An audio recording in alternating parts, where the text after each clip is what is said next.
Alors, les amis, la vidéo que vous vous apprêtez de voir est très longue. C'est la vidéo la plus longue de toute ma chaîne YouTube. Donc, je vous conseille de vous faire un petit thé, un petit café. À la limite, de mettre la vidéo en fond sonore et de passer un bon moment avec nous. Bonjour à tous, aujourd'hui je suis en compagnie de Eléazar, Philémon. Alors, présentez-vous à ma communauté, comme ça on saura qui vous êtes, etc. Dites-nous tout. Donc, je m'appelle Philémon, j'ai 20 ans et je suis gay. je m'appelle Eléazar, j'ai 23 ans et je suis un homme transgenre. Et qu'est-ce qui fait que je vous ai invités tous les deux aujourd'hui? C'est parce que vous êtes frères. Donc du coup, j'ai demandé à ma communauté de vous poser des questions en rapport avec ça. Et du coup, on va se mettre maintenant. Ça vous va? Oui, ok. Allez, c'est parti.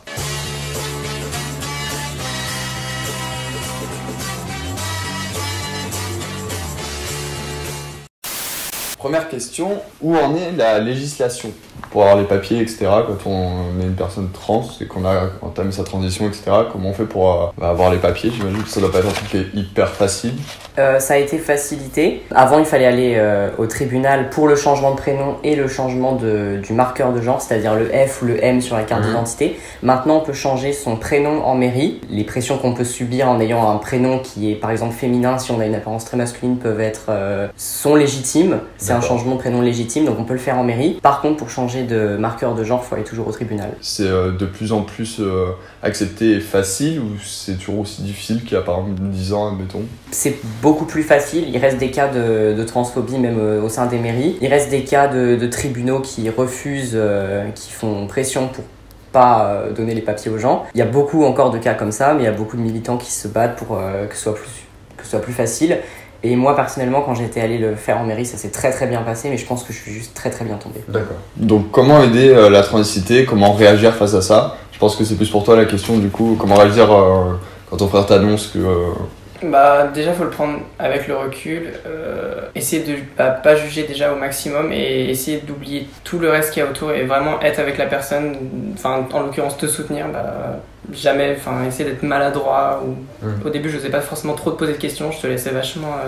Alors moi c'était une période de ma vie où tout était en rush et tout allait mal, donc honnêtement j'ai peut-être moins de souvenirs que toi littéralement. Ouais. Ça t'a peut-être plus marqué que moi, donc je peux te laisser faire la narration. En fait c'était vachement, au final du coup c'est ce que je voulais dire, c'est que c'était vachement petit à petit. Par exemple au tout début, il y a déjà presque 5-6 ans de ça, tu m'as annoncé par exemple que tu étais à la base lesbienne, ensuite ça a été plus bi, ensuite plus pan, et au final tu m'as concrètement expliqué que voilà, tu voulais vraiment changer de sexe parce que ton identité réelle c'était pas d'être une femme, c'était d'être un homme. Et du coup vu que ça a été extrêmement progressif, moi ça m'a vraiment pas perturbé, ça a vraiment été quelque chose de normal. Ça a été dans la continuité des choses. Ok. Je me souviens pas de ça, donc c'est intéressant. Moi je suis là, genre je suis hyper intéressant, je trouve ça fou. Il y a eu parce qu'évidemment du coup la sexualité et le genre c'est quelque chose de différent, mais le fait que je passe par plein de stades de sexualité, c'est ça qui m'a fait me poser des questions sur ce que je voulais devenir, comment je voulais grandir. Et du coup, ça t'a introduit à plein de termes. C'est ça. C'est drôle. Ok, je me souvenais pas de ça. On nous a posé la question au niveau de la testostérone, les effets, comment s'en procurer, est-ce que c'est... comment on s'en procure du coup? Est-ce qu'il y a beaucoup de personnes à voir avant, des psychologues, des médecins? Tu vois, je sais pas comment ça se passe pour avoir la testostérone, et je pense que plein d'autres personnes ne savent pas comment ça se passe. Et les effets, justement, quand on voit son corps changer, s'il y a des effets secondaires, tout ça. Je vais commencer par le début, c'est déjà comment en avoir et ensuite les effets. Ouais. Comment en avoir, en fait, ça dépend vraiment. Il n'y a pas un parcours fixe, il n'y a pas un parcours vraiment précis à entamer. Chaque personne peut aller dans les directions qu'elle veut et un peu faire en fonction de ce qu'elle peut faire. Malheureusement, ça dépend d'où tu habites en France, des praticiens que tu as autour de chez toi. Les grandes lignes de ce qu'il faut faire en général, c'est qu'il faut être suivi par un psy un certain temps.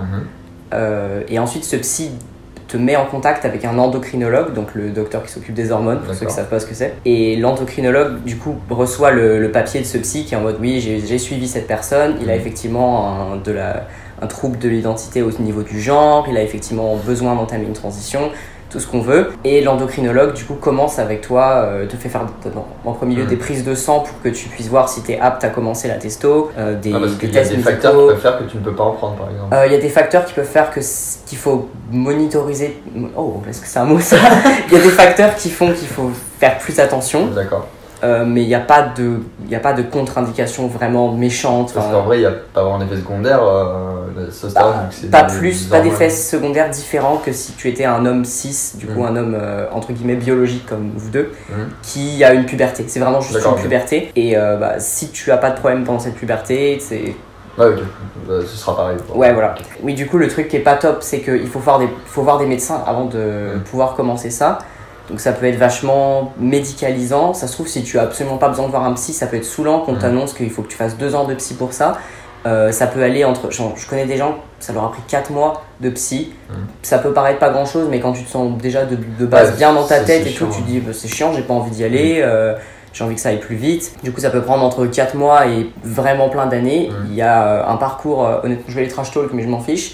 Un parcours qui est autoproclamé en France officiel, qui s'appelle la SOFECT, qui a changé de nom il y a pas longtemps pour sans doute vous voyez les pistes, qui fait attendre extrêmement longtemps ses patients avant de commencer les traitements hormonaux et qui a des attentes très très normées en fonction de... Enfin, par exemple, si tu veux commencer un traitement comme moi pour transitionner vers quelque chose de masculinisant, il faut que tu sois hétéro, il faut que tu sois très binaire, c'est-à-dire que tu sois conforme dans le genre, que tu aies des attentes de vie, une hygiène de vie très masculine, que tu aies...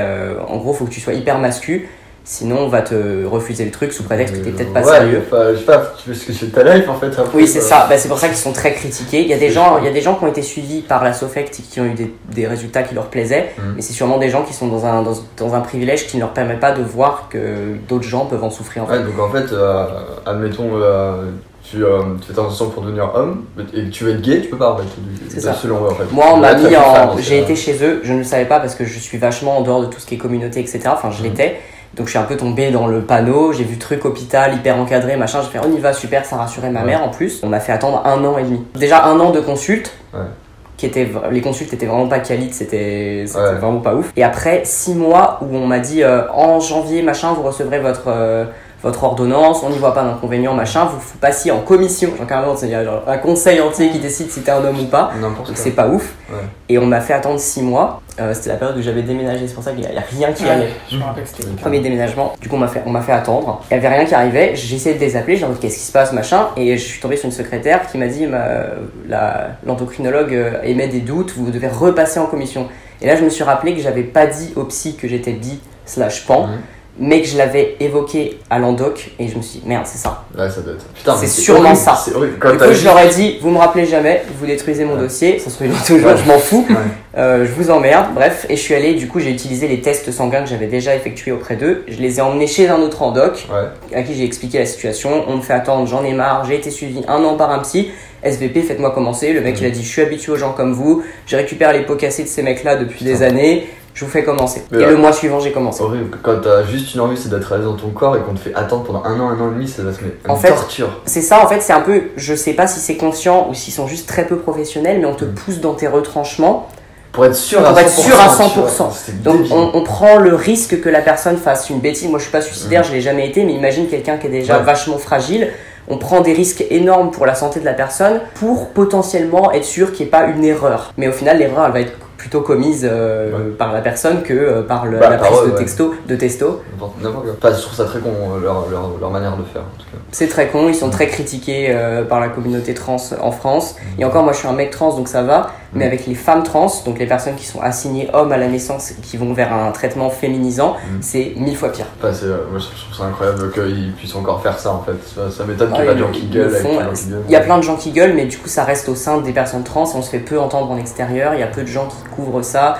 Il y a peu de gens qui en parlent, c'est un peu genre la blague entre les trans, genre la SOFECT là, mais personne ne sait en dehors de ça. Il y a peu de gens qui savent. Et du coup, j'ai pu commencer. Ça aurait du mérite à en faire parler. Et du coup, les effets de la testo. Voilà, tiens. Voilà. En plus, tu m'en parles parce que tu as vu les changements aussi jour le jour, quoi. Ouais, c'est vrai. On se voyait déjà plus trop parce que j'avais déménagé, mais ça. j'ai envie de dire au fur et à mesure. Bah, du coup, ça faisait mois par mois au final. Ouais, ça faisait mois par mois. C'est ça. Parce que du coup, moi, ce que j'ai, c'est des shots mensuels, un peu en haut de la fesse, dans le gras, bam, voilà. Là. C'est genre, ouais, exactement. C'est en intramusculaire juste là. Ça fait pas mal, c'est mieux parce que dans la cuisse, moi, perso, je peux pas. Une dose entière d'un produit qui s'appelle l'androtardil. D'accord. Qui est souvent en rupture de stock. S'il y a des mecs trans qui regardent, ils sauront de quoi je parle. Et du coup, c'est une ampoule entière chaque mois. Et les premiers effets, c'est intéressant à dire, c'est un peu embarrassant, mais moi ça me dérange pas d'en parler. D'accord, comme tu veux. Le premier truc qu'on remarque, c'est que du coup, comme on est une personne assignée femme à la naissance, on a un vagin, une vulve, tout ce que tu veux. Le premier truc qui arrive, c'est la poussée du clitoris. Ah ouais? Oui. Du coup, t'as ce qu'on appelle un genre micro-pénis qui se forme entre mecs trans, on appelle ça le dick clit. Genre un mélange entre dick et clit. Ok. Dick clit. Ouais, dick clit. Et ouais, ça m'étonne pas que tu connaisses pas, non. c'est normal. Honnêtement, bah, justement, le truc c'est qu'on en a marre qu'on nous pose des questions sur nos parties génitales, donc au final, le plus on nous demande, le moins on le dit. Mais moi, comme vous m'avez pas demandé, bah, j'en parle et y a pas de problème. C'est le premier truc qui arrive. C'est le premier truc que j'ai remarqué, c'est le premier truc qui se passe. Aussi un petit peu les changements d'humeur, on sent le métabolisme qui change, qui a besoin d'énergie pour pousser, parce que bah, avant moi j'étais vraiment comme ça. Je suis désolé. Non, j'ai pas une différence de taille quand même assez conséquente, je suis vachement petit. Du coup, oui, avant j'étais vachement plus frêle, j'ai pris en épaule, machin, tout ça, c'est vraiment juste une deuxième puberté. Donc comme pour une puberté, pour une première puberté, bah, on redevient un peu un ado chiant, qui a envie de dormir et de manger tout le temps, qui est de mauvaise humeur. Donc à l'époque, je vivais chez des amis qui m'ont hébergé pendant mon premier déménagement et tout, et ils m'ont vu comme sous ma pire forme, la pire loquence.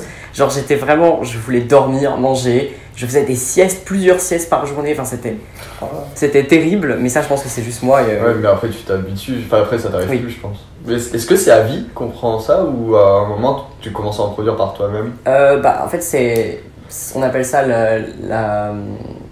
comment on appelle ça en français? Ouais, dis-le en anglais. La thérapie de Hormone Replacement Therapy, c'est la thérapie de remise en place des hormones. Je sais pas trop comment expliquer ça en français. En gros, c'est pour que ton corps s'habitue à produire le même taux d'hormones qu'un homme cis, mais il faut quand même un punch. Enfin, je pense que c'est à vie. Je me suis pas trop posé la question pour l'instant. Je me dis peut-être qu'un jour j'aurai moins besoin, donc ça se trouve j'aurai des doses plus faibles, ce sera moi qui me les administrerai. Je sais pas encore, c'est pas une question que je me pose pour l'instant, mais je pense que c'est à vie. Ok. J'ai fini les effets. Je suis désolé. Ah, pardon, vas-y, continue, excuse-moi. Je viens de te réaliser, j'ai parlé que de mes parties génitales, c'est pas ouf. Oui, c'est vrai, on a pas moi je dirais la pilosité. Mais oui, en plus, c'est le truc le plus visible, les gens ils vont être en mode de quoi ils parlent. Continue, excuse-moi. Oui, du coup, excuse-moi, la suite de la liste des effets, c'est évidemment la pilosité. Pour moi, bah, c'est ce truc que t'as le plus remarqué parce que toi-même tu. Un berbe, t'as qu'à tomber la même team. C'est pas grave. Voilà, après c'est familial, il y a des gens dans la famille qui sont très poilus, d'autres pas. Moi je savais que ça allait vite arriver, on a des origines et tout, donc ça aide. Évidemment la voix qui baisse. Avant j'avais une voix hyper aiguë, horrible. T'avais une voix chiante mais pas spécialement aiguë. Oui. Non mais je suis d'accord, j'avais une voix chiante parce que une voix spécialement. Non mais je me forçais à parler vraiment bas, mais quand je chante, enfin genre va réécouter les vieilles chansons sur le. J'ai une voix j'avais une voix hyper aiguë, j'avais vraiment la même voix que notre mère. Quand tu t'énervais. Oui, logique.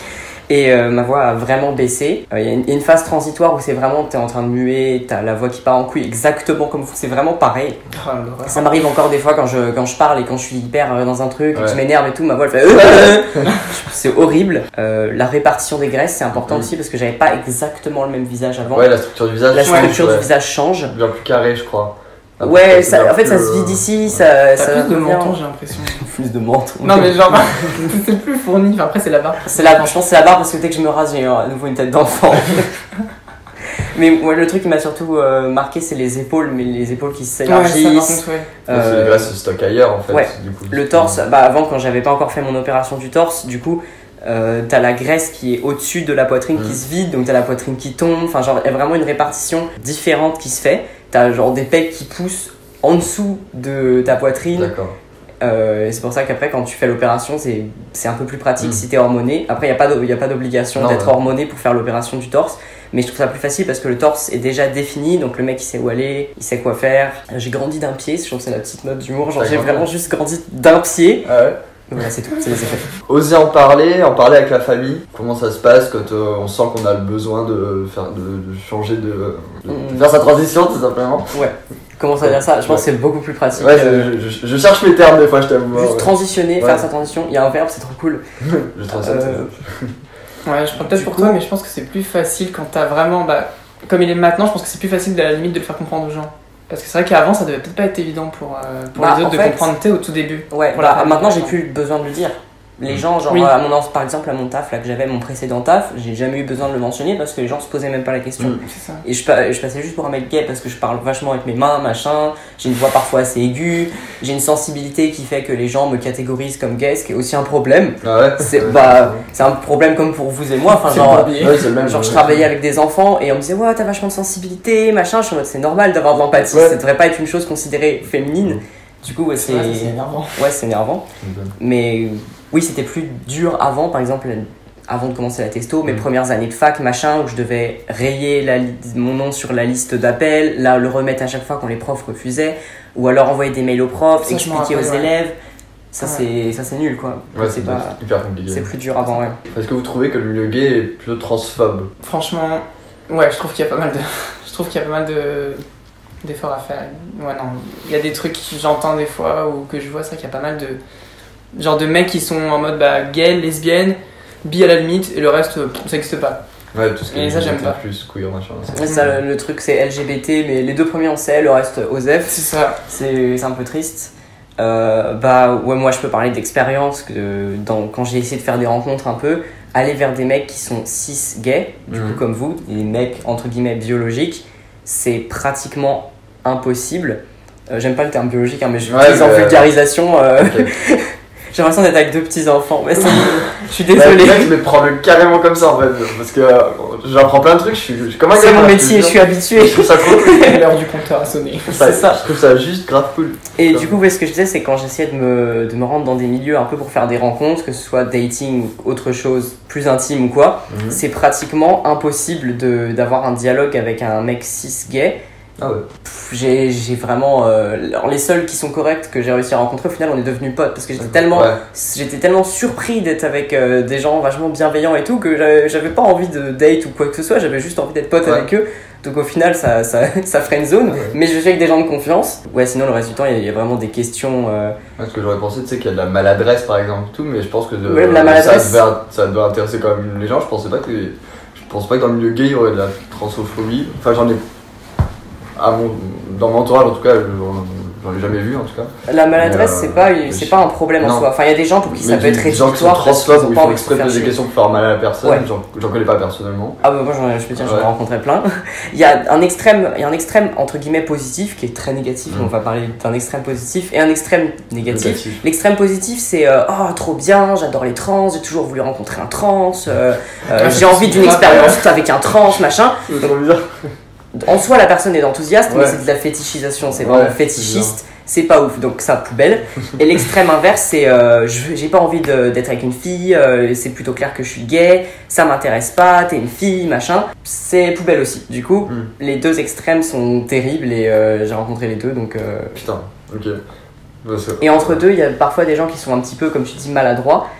Mais vraiment, je fais partie de cette team là, les maladroits. Ouais, mais il y a les maladroits, mais il y a les maladroits qui sont vraiment maladroits et les maladroits politisés. Les maladroits vraiment maladroits, c'est des gens qui ont envie d'apprendre machin, mais au final devoir expliquer machin, ça casse un petit truc, tu vois, genre si t'es en date avec quelqu'un et que tu dois expliquer ta transition machin, c'est genre c'est chiant.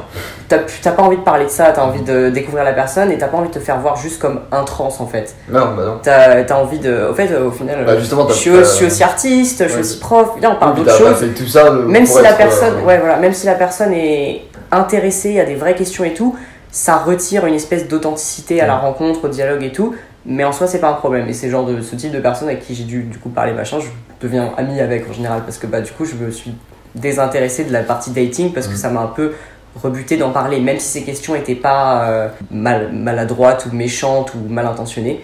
C'est juste comme ça, c'est humain. Par exemple, si tu rencontres quelqu'un qui a un membre en moins et qu'on te pose que des questions sur ton interprétation, machin truc, là il commence à mal. Ouais, voilà, t'es plus trop dans l'optique de sortir avec la personne si tout tourne autour de ça à chaque fois que tu rencontres quelqu'un. C'est exactement pareil, c'est pas exclusif au fait d'être trans.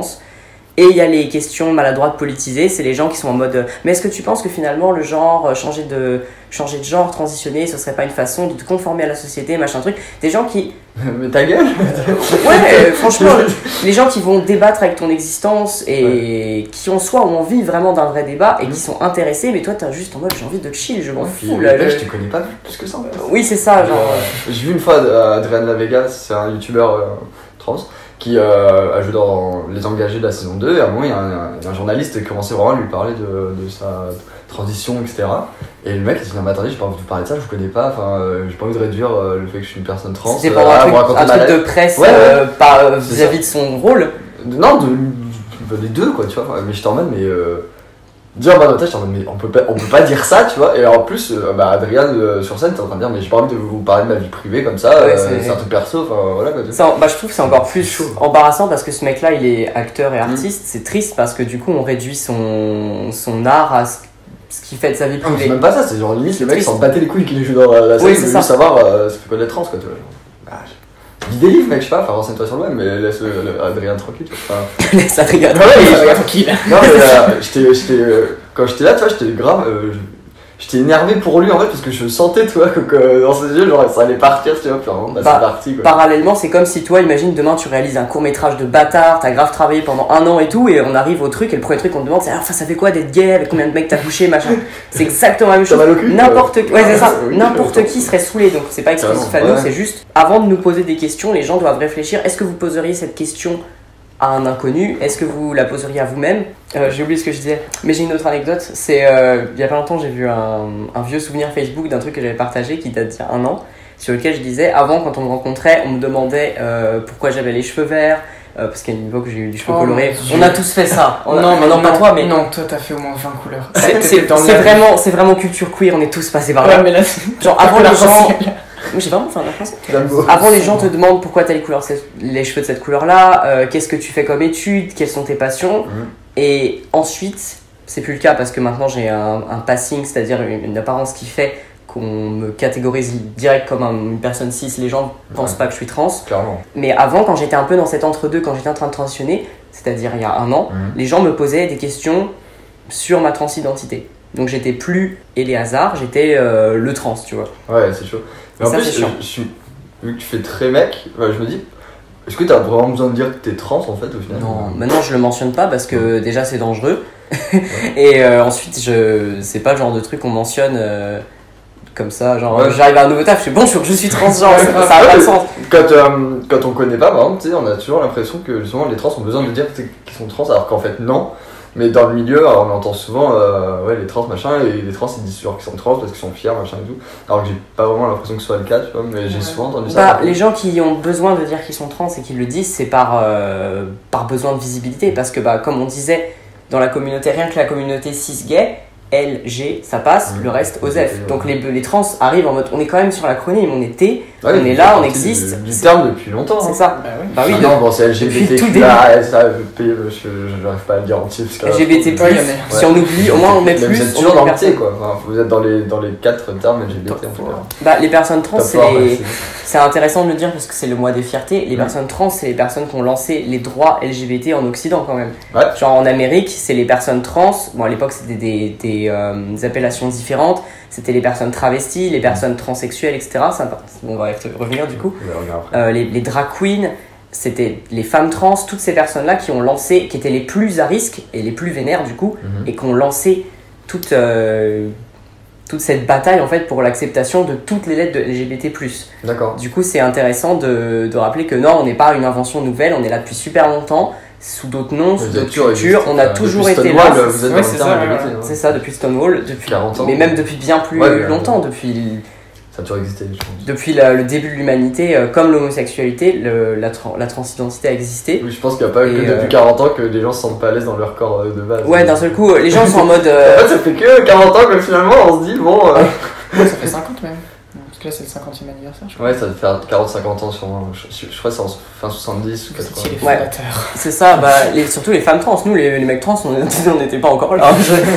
Je sais pas trop si on était présents, mais ouais, les femmes trans, c'est surtout elles qui ont lancé le truc et faut pas l'oublier. Et si aujourd'hui il y a des mecs gays qui peuvent se marier en France, c'est grâce à elles, quelque part, il y a plusieurs années. Du coup, ouais, ne nous rejetez pas. Au contraire. Alors, du coup, quelle est la différence entre transgenre, transidentitaire et transsexuel? Transidentitaire, c'est juste l'adjectif. Je sais, je suis prof de français, je sais pas ça. Ah bah bravo. C'est juste le terme pour dire tout ce qui touche à la transidentité. Genre transidentité, transidentitaire, c'est juste un autre mot, mais c'est pas. Par exemple, moi je vais pas dire je suis transidentitaire. Enfin, techniquement. C'est pour la transidentitarisation. Ouais, c'est ça. Grammaticalement, ça marche. Je suis sur le spectre de la transidentité, tout ce que tu veux. C'est un mot, mais c'est pas un mot qui désigne une identité. C'est juste vraiment. C'est de la grammaire. C'est de la grammaire. Donc du coup, entre transgenre et transsexuel, c'est ça. Dans ce cas-là, c'est plus intéressant. Transsexuel, c'est un terme qui était beaucoup utilisé par les personnes trans du passé, les générations d'avant, les personnes trans un peu plus vieilles, désolé à eux. Cœur sur vous. C'est ça, au gros cœur sur eux. Et d'ailleurs, faut pas, si une personne de 50 ans te dit je suis transsexuel, machin, ça sert à rien de lui dire non, c'est transgenre, machin. C'est juste, il vient d'une autre période, il a sa propre appellation, faut pas le faire chier. Voilà, c'est comme ça. Mais le terme a évolué, a été changé parce que transsexuel, ça, c'est, en termes de vulgarisation, c'est pas pratique parce que ça ressemble à homosexuel. Ça rejoint la sexualité alors que c'est pas ça, c'est identitaire. Donc ils ont enlevé sexuel et ils ont remplacé par identité pour que ce soit plus clair, justement pour les personnes qui savent pas ce que c'est. Bah, moi, par exemple, qui sait pas trop ce qu'est la différence, j'aurais plus tendance à dire que transsexuel c'est celui qui a fait l'opération et transgenre c'est juste celui qui a changé de genre mais qui a pas fait l'opération. Bah, ouais, c'est ce que les gens croient. Quelqu'un qui connaît pas comme moi, c'est ce que les gens croient parce que le mot transsexuel existe, mais en fait c'est juste le vieux nom de transgenre. D'accord. Ça, je sais que quand je vous avais parlé de tout à l'heure, vous étiez en mode ah oui, il faut en parler. La non-binarité alors, c'est quoi? La non-binarité. Qu'est-ce qu'on a à dire là-dessus? En gros, non-binaire, c'est une identité qui est sur le spectre transgenre. Parce que, en gros, le genre, c'est pas homme et femme et tu dois soit aller de l'un vers l'autre, soit tu nais l'un, tu es l'autre, machin. Il y a d'un côté la binarité, c'est-à-dire les gens qui sont soit hommes, soit femmes, et de l'autre côté, les gens qui sont non-binaires. Donc c'est plutôt... C'est les gens qui n'ont pas besoin de se définir par un genre en fait. Ouais, c'est les gens, ou alors par un autre genre que homme et femme. Ouais. Il y a des gens qui sont genre fluides, c'est-à-dire qu'il y a une journée ils vont se sentir plus vers la masculinité, d'autres plus vers la féminité. Ça a l'air prise de tête dit comme ça, et on aime bien faire passer les personnes non-binaires pour des gens prises de tête, mais en fait c'est beaucoup plus au calme que ça. Ça se passe dans la tête, c'est très spirituel, c'est très posé. Et en général, les gens non-binaires sont vraiment très cool. Je me souviens plus, c'est quel genre les personnes qui peuvent coucher avec... non pas justement le genre de la personne, mais juste la personne en elle-même. C'est la pansexuelle. C'est pansexuel. Je trouve ça génial.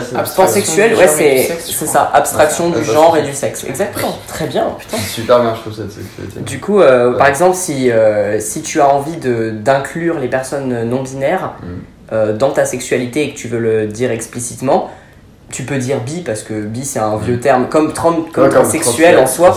Bi, pan, il n'y a pas une énorme différence sauf pour les gens qui désirent en mettre une. Mais en soi, tu peux dire je suis bi, ça veut dire que c'est la même chose que je suis pan, je veux coucher avec n'importe qui, je fais abstraction du genre, j'aime plus de deux genres. Ou tu peux dire je suis pan, ce qui veut dire que je fais abstraction totale du genre et du sexe, j'aime juste la personne pour ce qu'elle est. D'accord. Ça te va? Oui. Toi, t'as dit une très bonne Moi, c'est toi qui m'avais appris en plus, c'est ça le pire. Putain, je sais plus, j'ai trop d'élèves. Mais oui, du coup, non-binaire, c'est une personne qui est hors de la binarité homme-femme. D'accord. C'est vraiment pas très difficile, c'est... Oui, c'est la base. Ah ouais, tiens, comment en parler à ses proches dans ce cas-là? Ouais, les proches, comment parler aux proches? Parce que la société ça craint, mais les proches c'est encore plus important. En fait, la société, c'est pas primordial, je pense que la société, c'est plus déjà dans son propre cocon, savoir comment ça va être accepté, j'imagine. La société, la vie quotidienne, c'est plus un côté sécurité, danger. Avec les proches, si ça le devient, c'est qu'on a en gros des proches de merde, mais ça devrait pas être le cas. Comment on parlait à la famille et tout. Moi, je me souviens que pour ma mère, j'avais fait genre un carnet où je lui expliquais vraiment mon ressenti, je mettais des définitions et tout, j'avais pris vraiment petit à petit pour qu'elle comprenne bien. Et je me souviens que j'avais pas eu besoin de le faire avec toi parce que je savais que j'avais genre une confiance en moi, je me disais je sais qu'il va me soutenir et j'ai pas peur de sa réaction. En plus t'avais fait ton coming out gay bien avant moi, donc je savais que ça allait être plus ouvert, qu'il allait être plus ouvert parce que lui-même il avait vécu entre guillemets caché. Tu sais ce que ça fait d'être genre d'avoir peur de ce que les gens vont en penser, d'avoir peur des réactions, d'avoir peur de le dire à la famille. Donc je me suis posé zéro question, je te l'ai même pas dit. Pour le cercle purement familial, pas trop. Après, pour la famille à plus grande échelle, tout ce qui est les tantes et tout, ouais, plus. Mais c'est vrai qu'après, on a eu de la chance au niveau de la famille. On a toujours été vachement acceptés, on nous a vachement éduqués sur un modèle, t'as envie d'aimer ça, enfin être comme ça, comme si. C'était vraiment. Mais c'est ça, voilà, du coup, au final, c'était presque normal au final. Ouais. Enfin. C'est trop cool d'avoir des familles comme ça. Vraiment. On a une famille vraiment. Moi aussi, j'ai un peu cette chance-là d'avoir une famille maternelle très cool. Et j'en suis hyper reconnaissant parce que quand je vois les autres, des fois, ils ont fait des coming out qui étaient horribles et qu'ils ont fait charter chez eux et tout. Quand on a la chance d'avoir des familles comme les nôtres, on a vraiment de la chance. Quoi. Même les gens qui sont un peu plus éloignés, pardon. Bah, moi, quand j'en parle avec mes amis, je prends vraiment grave ta défense. Je suis là et tout, c'est vraiment pas facile et tout. J'explique vraiment au mieux pour que les gens ils comprennent. Et parce que des fois ça peut être grave maladroit en mode mais c'est un peu bizarre, il y a quand même des gens qui comprennent pas forcément pourquoi, donc j'essaie d'expliquer vachement de manière simple, leur montrer que je connais un peu et pour au final qu'ils aient un vague a priori, enfin un vague aperçu de concrètement qu'est-ce que c'est. T'as vu comme il pourquoi, protège son frère, c'est trop mignon. Non mais grave, non mais c'est vrai parce que des fois il y a des gens qui font des petites remarques que j'aime pas, genre sur bah il est pas là donc non. Ah, c'est vrai que tu me dépendes même quand je suis pas là. Non, mais il y a des gens qui sont en mode ouais là et tout quand t'es avec eux, mais une fois que t'es parti ils parlent grave mal et ils sont grave intolérants. Après je pense sur ce genre de sujet, vu que beaucoup de personnes ne connaissent pas, je pense qu'il faut pas être trop susceptible non plus sur ah non pas du tout certaines questions. Non je suis pas susceptible, non vraiment j'explique bien et tout. Entre guillemets qui sont pas. Non j'explique en général puis après comme ça les gens bah ils comprennent parce que c'est vrai que. Et justement comme toi t'es pas une personne trans, c'est l'occasion d'avoir le temps d'expliquer et tout sans que ça te fasse une charge mentale hyper chiante parce que bah moi par exemple quand j'entends des trucs transphobes et tout, des fois j'explique mais des fois j'ai même plus envie. Parce que je peux me out moi-même, voilà, j'ai pas envie de passer ma vie à expliquer que j'ai le droit d'être comme je suis en fait. Ouais. Mais c'est exactement pareil que pour vous, il y a vraiment plein de parallèles, genre t'as pas envie des... Genre si t'entends un oncle homophobe dire un truc homophobe, on a tous un oncle homophobe. Oui. C'est un trope, genre on en a tous un. T'as pas envie de passer des heures à lui expliquer pourquoi il a tort, pourquoi est-ce que t'as le droit d'exister, machin, on devrait pas avoir revendiqué ça, et c'est pareil. Après je trouve que la société évolue bien et avance bien à ce niveau-là quand même, je trouve. On en voit de plus en plus dans les médias, etc. Donc on entend beaucoup plus parler qu'il y a 10 ans par exemple, avec toutes les informations. On a de plus en plus d'informations, et je pense que d'ici 10 ans, ce sera peut-être un sujet où on n'aura peut-être même plus besoin d'expliquer le pourquoi du comment. D'ici 10 ans, j'ai envie. Je pense que tu vois, dans 10 ans, on n'aura plus besoin de faire ce genre de vidéo-là pour parler de ça, tu vois, je pense. Ce sera archive, ce sera genre. Enfin, ce serait génial. Oui, ce serait bien. Mais dans mon monde à moi, ça avance déjà de façon agréable en France. Il y a beaucoup de progrès à faire évidemment. Après, c'est pas parfait du tout, mais ça avance agréablement bien pour la France, qui est quand même vachement en retard par rapport à plein d'autres pays. Putain. Par rapport aux États-Unis et tout. Ouais, en Angleterre aussi, genre la différence incroyable. L'Angleterre, c'est surtout, tu sais, ils sont verts à tout, surtout. Tu sais, en Angleterre, quand je suis allé chercher mon. Pardon ? C'est ça que je voulais te poser comme question. Quelle question ? Bah, au niveau international, comment ça se passe ? Bah, je suis allé que en Angleterre, donc je peux te dire que à propos de l'Angleterre. Mais je vais au Japon aussi bientôt, donc j'ai fait des recherches et tout. Et aussi, je connais des personnes japonaises qui sont transgenres, donc. Je sais un peu à quel point c'est bien ou pas bien, surtout pas bien malheureusement. En Angleterre, mon expérience à moi, c'est que j'ai pas fait mon changement de marqueur de genre, c'est-à-dire qu'il y a encore un F sur ma carte d'identité. J'ai ma tête comme ça, genre avec une grosse tache mou, mais il y a un F. Mon nom est changé, mais il y a un F. Donc voilà. Quand je. Là, c'est ça le plus chiant, du coup, c'est genre le M. Le F, du coup. J'aimerais bien. Et du coup, quand je me suis présenté à mon nouveau job et tout, j'ai dû expliquer. En plus, j'étais en plein milieu du changement de nom, donc quand j'ai envoyé mon premier CV, machin, il y avait encore mon ancien nom, mes anciens papiers, machin. Je les ai changés en cours de route quand je suis arrivé à mon taf, mais du coup, ma tutrice savait que j'étais transgenre, et même si elle savait absolument pas ce que c'était, parce que c'était une dame d'un certain âge, elle savait pas du tout. Elle a été dans l'acceptation, machin. Elle savait pas, mais elle savait qu'elle était obligée de respecter sur le lieu de travail et qu'elle pourrait pas me mettre de pression et tout. En Angleterre, c'est différent. Même si tu sais pas ce que c'est, tu sais que tu as l'obligation légale de respecter. Donc c'est un peu le politiquement correct qui est poussé. Il y a plein de gens qui pourraient critiquer ça. Mais moi, en attendant, comme je suis quelqu'un qui peut être potentiellement en danger dans ce genre de situation, ça me va très bien. Genre, ça me sécurise vachement de me dire, ok, ils savent que je suis trans, j'aurais pu être musulman, j'aurais pu être plein d'autres trucs, et ils ont rien le droit de me faire. Et ça va être respecté, parce qu'en France aussi c'est illégal, mais bon, après tout, en France c'est pas pareil. Du coup, en Angleterre, c'est vraiment différent, j'ai pas eu de remarques bizarres, j'ai vraiment super. Genre, quand je suis allé faire mon numéro de sécurité sociale anglais, parce que du coup je suis resté plusieurs mois dans le pays, il fallait que j'aie la sécurité sociale, machin, je suis allé faire un rendez-vous pour expliquer pourquoi j'étais sur le territoire, mon taf, machin. J'ai dû expliquer que j'étais transgenre parce que je lui ai montré mes papiés, et j'avais en face de moi une dame qui était genre. C'était la reine d'Angleterre, genre elle était hyper vieille, archi vieille derrière son bureau, archi ridée. Et tout de suite j'ai dit je suis une personne transgenre, elle savait ce que c'était, elle m'a pas posé de questions déplacées, elle m'a pas demandé comment j'allais, machin. Parce que des fois même quand c'est bienveillant, elle m'a juste fait mon truc, machin, pas de questions. Donc ça c'est vraiment cool. Parce que parfois, ça devrait être comme ça partout. Ça devrait être comme ça partout. Même si c'est bienveillant, les gens qui te font ça doit être dur, vous êtes tellement brave. Mais laissez-moi tranquille. Je suis en mode mais non, on s'en fout madame. File-moi mes putains de papiers là. Ouais, c'est ça. Même quand c'est vraiment bienveillant, c'est lourd. Au bout d'un moment c'est lourd quoi. C'est comme si t'as un peu l'impression d'être traité comme une personne handicapée, et même les personnes handicapées ont pas envie d'être traitées comme ça. Genre si t'es une personne, encore une personne amputée, j'ai un délire avec ça aujourd'hui, je sais pas, c'est un truc pratique de vulgarisation. si tu vas quelque part et que t'es handicapé, t'as pas envie que chaque personne que tu rencontres te dise à quel point t'es brave et machin. T'as juste envie de vivre ta life. Et c'est exactement pareil. Tu sais, t'as eu assez de trucs à gérer. C'est exactement ça. C'est moi, ça va. Ouais, maintenant que moi, personnellement, bon, c'est pas le cas de tout le monde. Il y a plein de gens qui sont encore en transition, qui sont encore en train de s'accepter, machin. Moi, je suis posé, donc j'ai plus envie qu'on me fasse chier du coup. Ouais, maintenant t'es heureux, tout va bien quoi. Oui, voilà, c'est ça, je suis heureux. J'ai pas envie qu'on me le rappelle ou qu'on me pose des questions ou quoi. Voilà. J'imagine. Est-ce que la chirurgie du torse est remboursée? Enfin, est-ce que les opérations tout court sont remboursées? Ça dépend. En gros, si tu as l'ALD, je ne sais plus ce que ça veut dire parce que moi j'en ai pas bénéficié.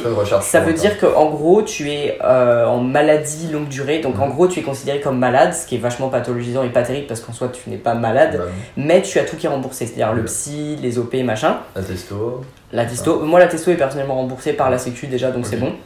Je ne sais pas pourquoi, je comprends rien à tous ces trucs là. L'administratif je laisse aller. Dès que je vois qu'on veut me prendre un peu trop de thunes, je suis en mode attendez, attendez. Mais sinon le reste du temps, genre la testo, j'ai jamais déboursé 1 euro, c'était vraiment juste remboursé par sécu plus mutuelle, ça couvrait le truc. Ce qui s'est passé pour la Mamec, c'est que j'ai eu à payer seulement les dépassements d'honoraires du chirurgien et de l'anesthésiste. Pour toutes les chirurgies. Oui, en gros, oui. Toutes les opérations chirurgicales, de toute façon, ça c'est ça. Du coup, j'ai dû débourser quand même plusieurs milliers d'euros. Je vais pas dire exactement combien parce que les prix du chirurgien sont en train de changer, etc. Donc, j'ai pas envie de faire. Ça me regarde pas. Et puis ça me regarde pas. Ouais, bref, mais c'est avec un chirurgien qui est vachement top, c'est le docteur Bouillot. C'est ok de le dire. Et franchement, c'était une super expérience. Même à la clinique, les gens sont habitués aux personnes trans, tout, donc c'était pas du tout malaisant. On s'est super bien occupé de moi, etc. Donc, c'est pas un problème de le dire.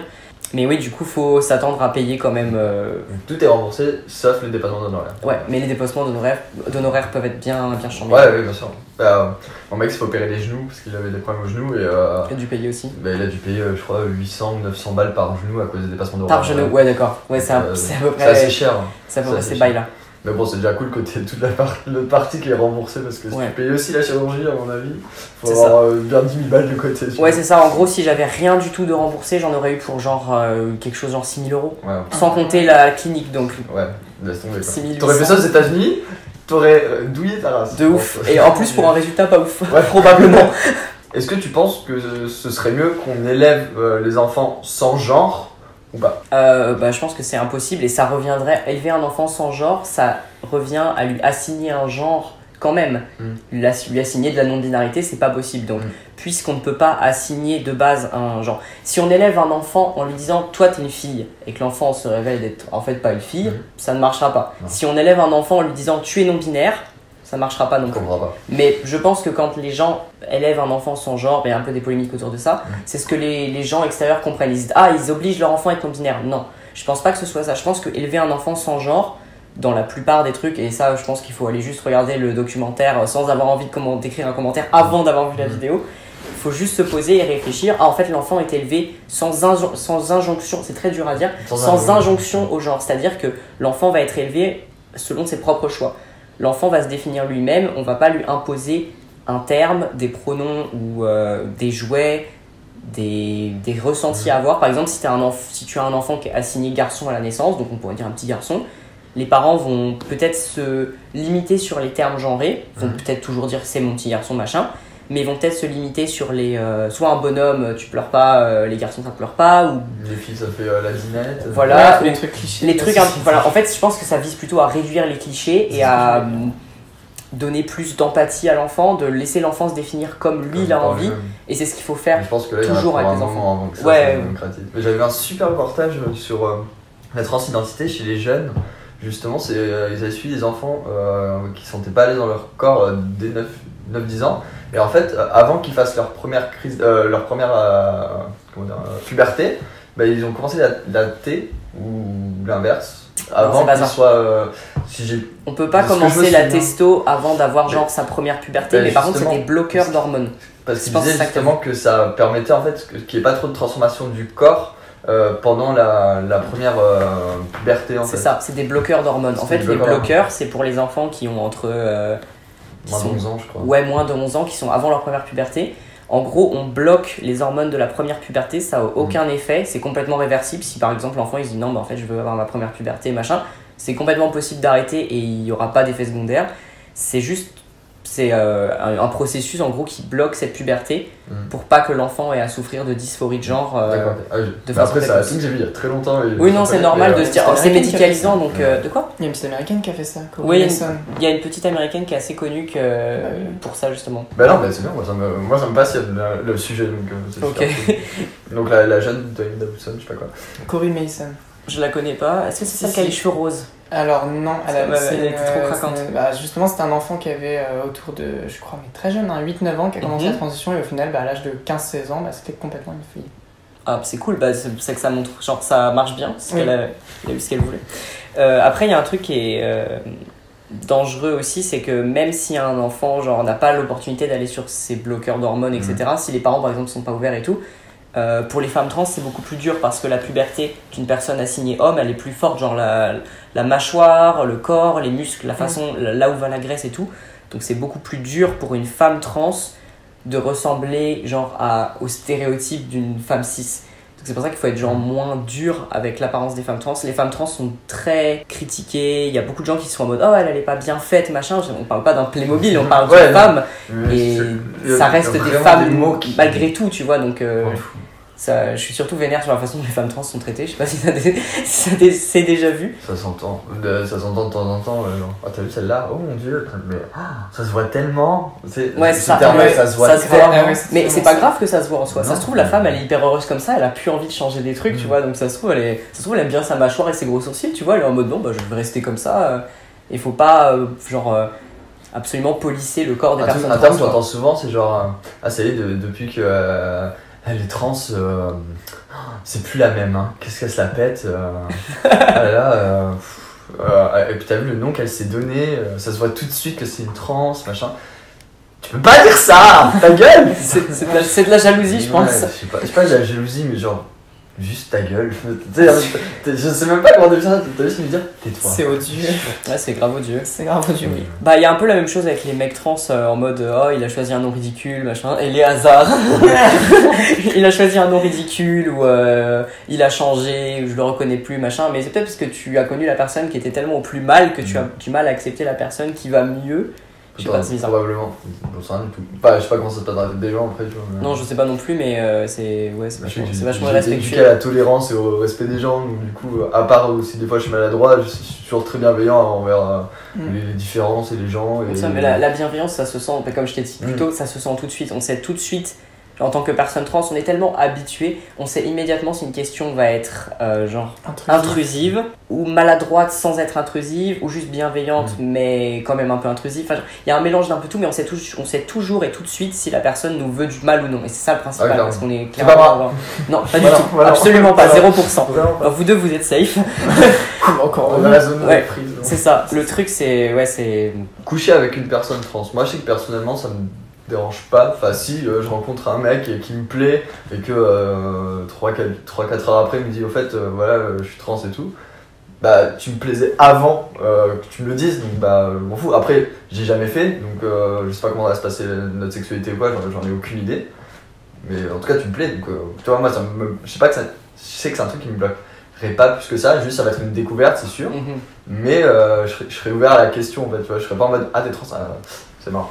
Moi je sais que j'aurais pas moi je sais que je ferais pas ça en tout cas, tu vois. Je serais plus en mode ah bah j'ai jamais fait, cool, on va tester, on va voir ce que ça donnera, puis ça va peut-être marcher, ça va peut-être pas marcher, j'en sais rien, mais moi c'est une nouvelle expérience pour moi, donc YOLO.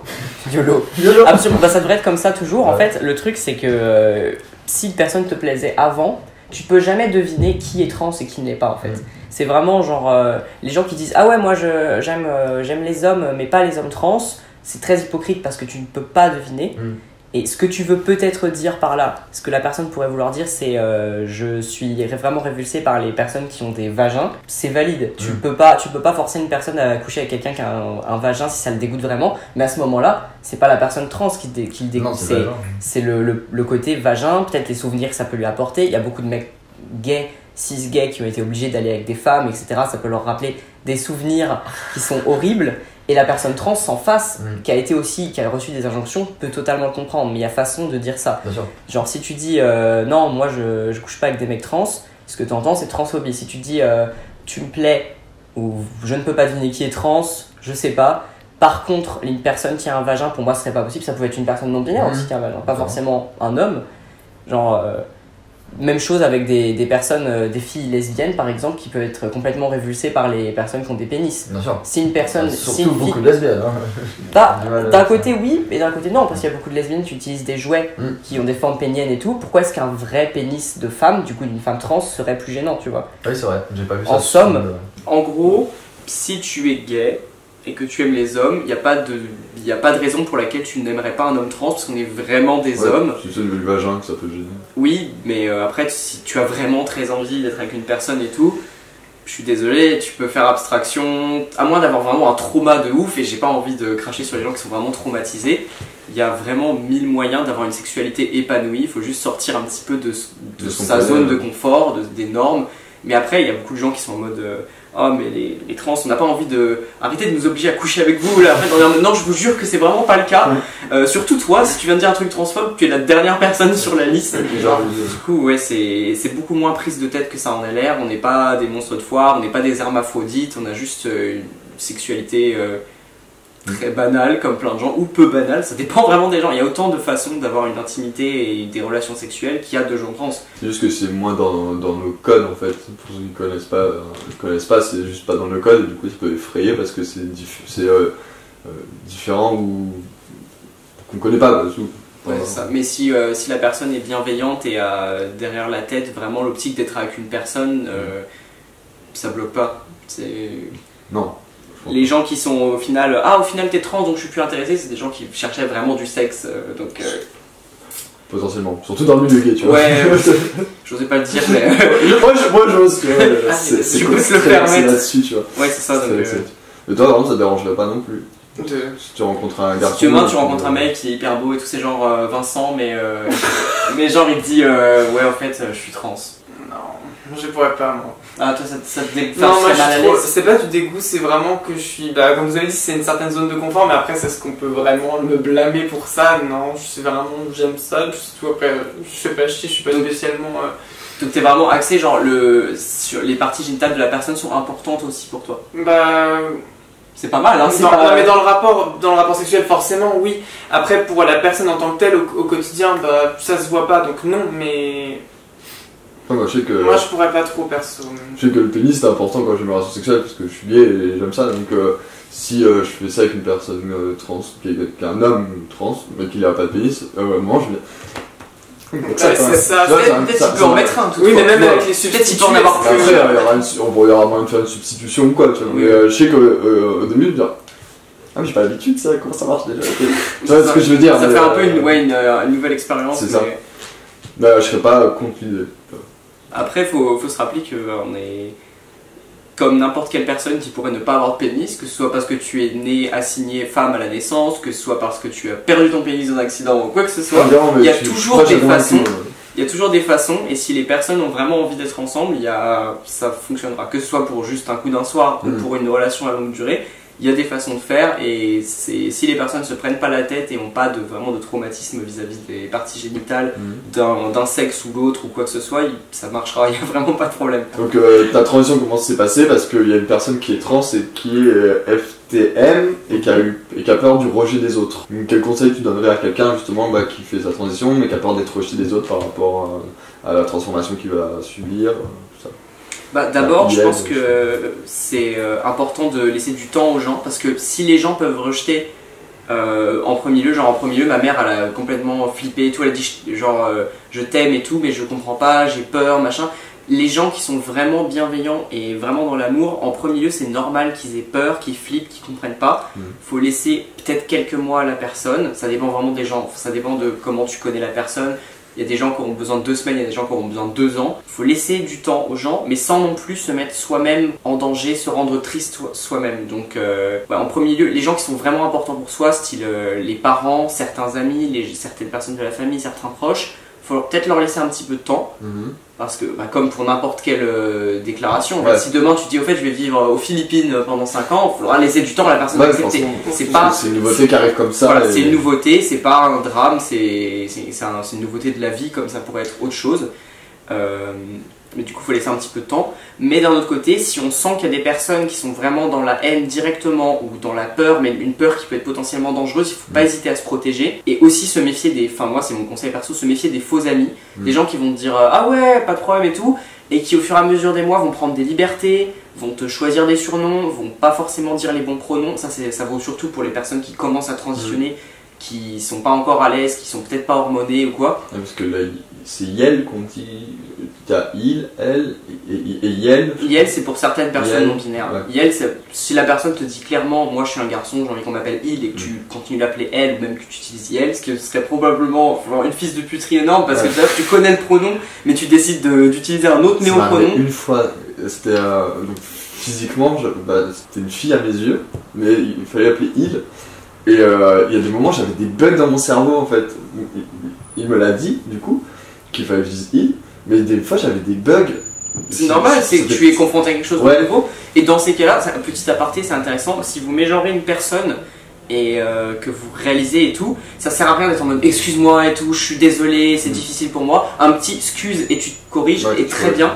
Genre, ne pas en faire tout un plat, c'est bien parce que tu te victimises pas, tu attires pas l'attention de la personne. Après, tu vois, genre, soit il était saoulé, soit il a juste fait, soit il était saoulé, soit il a juste fait ok c'est normal et il a senti que t'étais pas en danger. Quand on voyait, tu vois, il m'a pas fait comprendre que ce que j'ai fait ça l'a énervé ou quoi. Parce que je l'ai fait une fois. Ouais, bah ça se trouve il était en confiance et il s'est juste dit ouais il est en train de s'adapter machin, ou alors il était saoulé. Mais dans tous les cas, je pense que si c'est un pote à toi, il te connaît, il sait que tu voulais pas mal et que tu es en train de t'adapter, il n'y a pas de problème. Mais si ça arrive, par exemple, si c'est une personne de votre famille ou si c'est un ami à vous et que vous vous gourrez, ça sert à rien de faire un monologue pour dire que c'est dur pour toi, machin, de s'adapter, machin. Juste se corriger, ça suffit. Ouais, c'est très bien. C'est mais tout après, ça. je sais que l'être humain de base n'aime pas le changement. Genre, ouais. Tu sais, quand genre, par exemple, t'es au bahut, d'un coup on dit voilà, on change les règles, maintenant tu commenceras à 9h au lieu de 8h.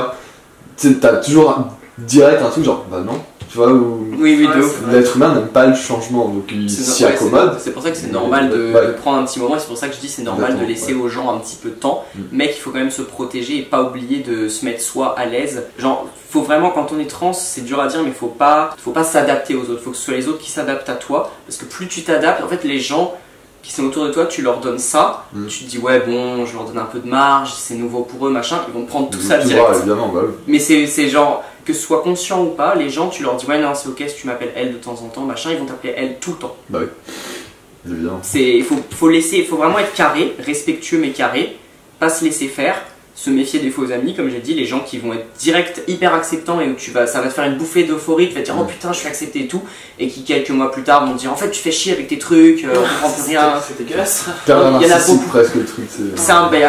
Chez les jeunes c'est un peu facile de rencontrer des mauvaises personnes ou d'être amis avec des gens qui sont en fait pas des amis. Donc ouais, je connais plein de gens qui sont plus jeunes que moi, qui sont des mecs trans, qui m'ont dit ça s'est hyper bien passé mon coming out machin, et 5 mois plus tard ça se passe pas très bien, mes amis ils font plus d'efforts, ou alors ils me disent que je fais chier, ou alors ils font des blagues sur mon genre et sur mon sexe et tout. Je suis en mode ça c'est pas des amis. Donc tu mets une distance, moi c'est ce que je conseille de faire, tu mets une distance, tu leur dis les gars j'ai plus envie de passer du temps avec vous parce que vous me mettez mal à l'aise, et ça pourrait être pour n'importe quel autre motif, tu vois, sans...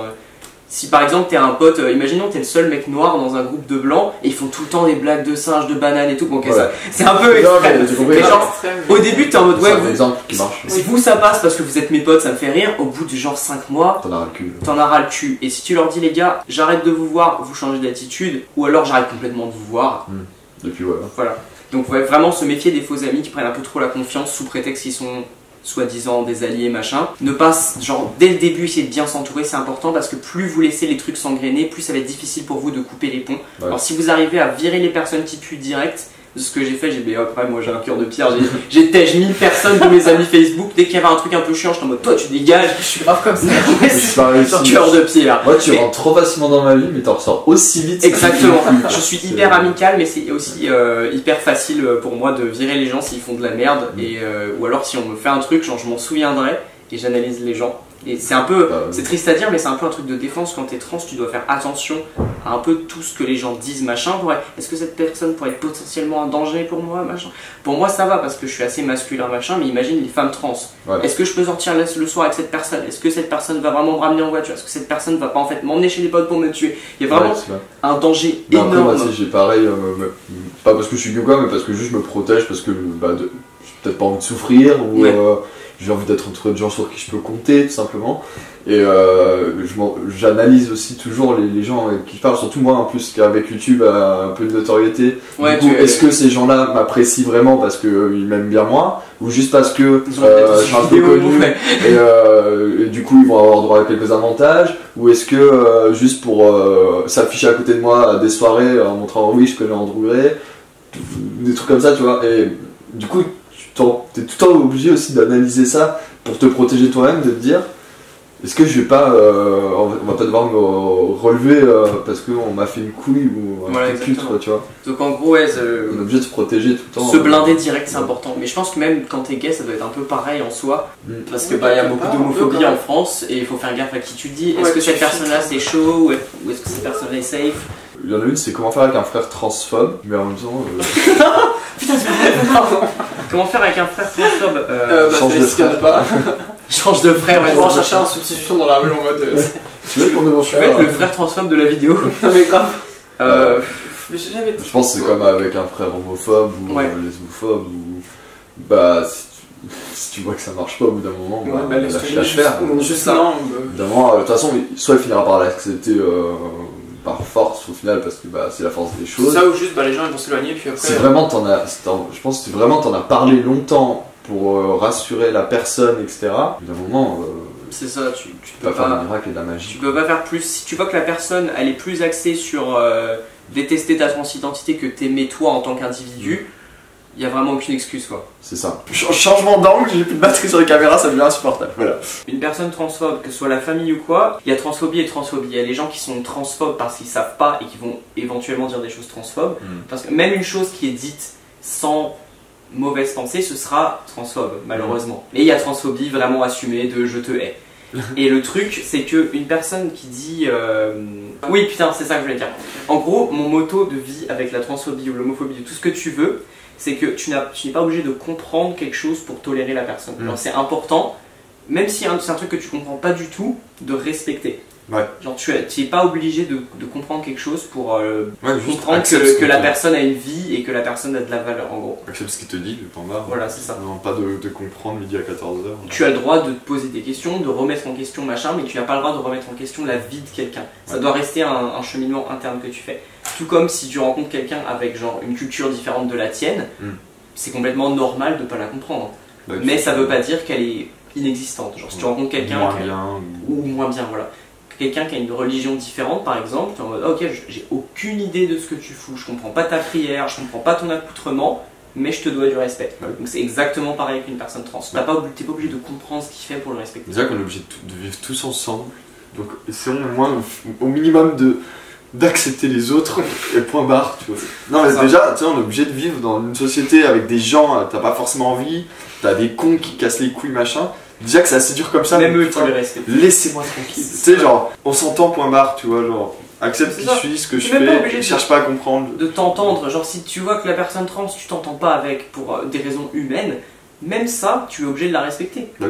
Tu peux pas utiliser sa transidentité par en mode oh c'est un connard de travesti ou je sais pas quoi, ça se fait pas. Ou genre une personne gay avec qui tu t'entends pas, tu peux pas utiliser son homosexualité pour Non. justifier que tu t'entends pas avec elle. Ce type suis de truc quoi. Donc voilà, une personne trans, ça. si tu as un membre de ta famille qui est transphobe, ça veut dire qu'il fait passer ses idéologies et sa haine avant de faire passer son amour pour toi, et ça veut dire que bah au bout d'un moment, yeet quoi. Il faut le tège. Il faut le tège, voilà c'est ça. Et moi j'ai une question, parce que là c'était la question des abonnés, donc du coup bah, Mhm. merci d'avoir répondu les gars à mes abonnés. Et moi j'ai une question, c'est est-ce que il existe un retour en arrière? Un retour en arrière. Si par exemple Admettons, tu réalises qu'en fait non, ton identité a changé ou que tu C'est es ça. plus à l'aise. Admettons par exemple, t'as juste pris de la thé, Mhm. t'as pas fait de chirurgie, juste la thé, et que au final tu te rends compte que ce changement-là te va pas finalement. Est-ce qu'il existe un retour arrière et tout va redevenir comme avant, physiquement, etc.